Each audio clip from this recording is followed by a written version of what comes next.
On the edge of the Adriatic, surrounded by mountains, Albania has faced off against some of the greatest armies and empires known to man. The Romans, the Ottomans, fascists, and communists. It rarely had the advantage in terms of military prestige, but what it did have, however, was the will to keep going and one of the coolest flags on the planet. Wedged between empires, religions, and armies, Albania's story isn't about building vast kingdoms or conquering neighbors. It's about holding the line, sometimes against impossible odds. Albania isn't the biggest, richest, or loudest country in Europe, but if you've ever met an Albanian, you would certainly think they were. They've managed to survive in a part of the world where survival is never guaranteed, just ask Yugoslavia. This is the story of how a nation, often outnumbered and overlooked, built its history not on conquest, but on resistance.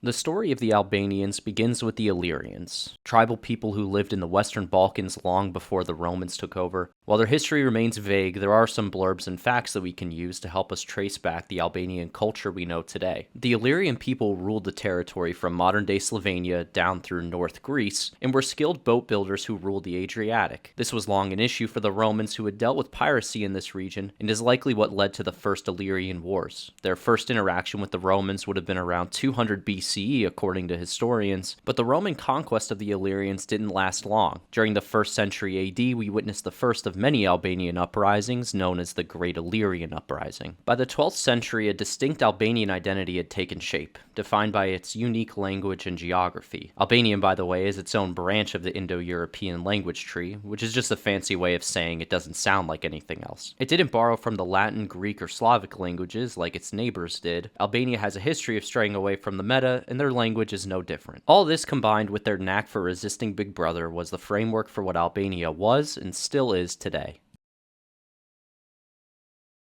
By the 15th century, the Ottomans started expanding into the Balkans. Albania was their next target. Most of Albania fell under Ottoman control until 1444, when Albanian noble named Gjergj Kastrioti, also known as Skanderbeg, returned from years of service in the Ottoman army after being taken as a child and raised as an Ottoman. This was a Turkish practice known as devshirme, which was a very complex Ottoman system that really deserves its own video, but essentially they would kidnap Christian children, turn them into soldiers, and convert them to Islam. They trained Skanderbeg into one of the greatest generals the world has ever seen, which may have been their biggest mistake. He rallied the local lords into the League of Legge, or as the locals called it, Lidia e Legge. Forgive my pronunciation. And this was one of the few times Albanian leaders actually agreed to unite. For a quarter century, Skanderbeg led a campaign of resistance that held back an empire many times larger. His victories were celebrated across Europe, and he became a symbol of Christian resistance to Ottoman expansion. And if that wasn't badass enough, he also earned himself the title of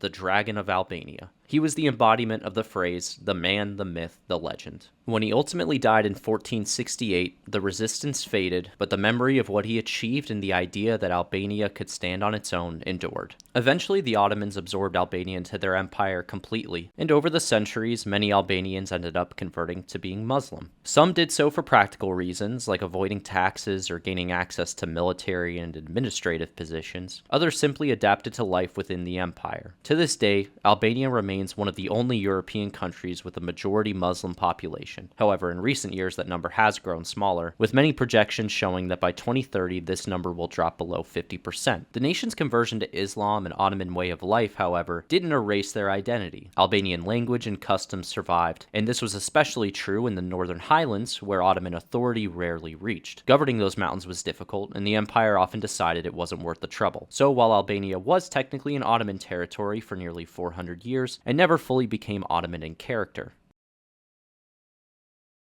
By the late 19th century, the Ottoman Empire was in decline. European powers were redrawing Balkan borders, and in 1878, the Congress of Berlin awarded Albanian inhabited territories to Montenegro, Serbia, and Greece, without consulting any Albanians. You could imagine how that went over. The response came quickly, with leaders from across the region forming the League of Prizren to defend Albanian lands and promote national unity. Prizren is in modern-day Kosovo, which is no longer under Albanian rule. They do maintain a strong relationship, however, with much of Albanian culture still thriving within Kosovo's new borders. Don't worry, Serbia, we'll get to you soon. The League was the first major political movement to push for Albanian autonomy. Even though the movement was suppressed by the late 19th century, the Ottoman Empire Empire was already struggling to maintain the land it already had. After a 3-year armed struggle, the Turks granted Albania its independence. This, however, was not favorable to the other Balkan nations such as Greece, Serbia, and Montenegro, remember them from earlier, who invaded Albanian territory not long after with the intention of taking as much of the Albanian land as possible.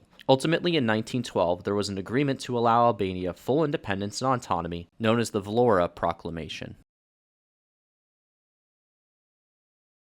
Europe tried to force their own monarchs into Albania, but their lack of familiarity with the region led to their failure. Prince Wilhelm led the region until World War I, until Albania replaced him with their own ruler, King Zog, more like dictator, who rose to power in a very unstable time in Albania. He ruled for 14 years, and although he had many accomplishments, he was ultimately more known for his failures and retreat to Greece when Italy invaded during World War II. After the Great War, there was a race to power while the nation was still leaderless. Ultimately, this is when the Communist Party came to power. The Albanian Communist Party was led by Enver Hoxha and was instituted in 1944. They drafted an extremely radical plan that would change the country forever. They took land from the rich and powerful and redistributed it to the less fortunate. They also nationalized banks and other previously privatized businesses, and in what can only be described as Bernie Sanders' wet dream, it actually worked for a little while. The economy and quality of life was increasing, but they were still extremely reliant on outside aid. They were being passed around like a blunt at a fraternity party between Yugoslavia, the Soviet Union, and China, until ultimately in 1967 it reached a boiling point. Throughout the 70s, Albania had cut itself off from the outside world. They banned religion and prohibited all Western influence in traveling abroad, aside from official government business. They built 170,000 concrete bunkers and were essentially glorified doomsday preppers for an invasion that never came. Many of these bunkers still stand today and serve as a reminder of the isolationist period under Hoxha. Albania came out of their communism era in the early 90s with a collapsed economy, broken infrastructure, and zero political experience. It was once again starting from scratch, but that wasn't necessarily a bad thing this time. Today, Albania is democratic, mostly stable, a NATO member, and actively flirting with the European Union. Its economy is growing, tourism is booming, young Albanians are connected to the world in ways their parents never could have imagined. But if you look closely, in the language, the symbols, the stories, that core idea is still there. Albania wasn't built on conquest, wealth, or trade. It was built on saying no. No to empires, no to their oppressors, no to giving up. In a region defined by shifting borders and lost wars, Albania exists largely because it refused to budge. And that leads us to where we are today. Thanks for watching as always. Stay tuned for my next historical deep dive on the history and culture of Algeria. Make sure to like and subscribe for more content, and leave me a comment below with anything you'd like to add here. And to my Albanian friends, Mirupafshim.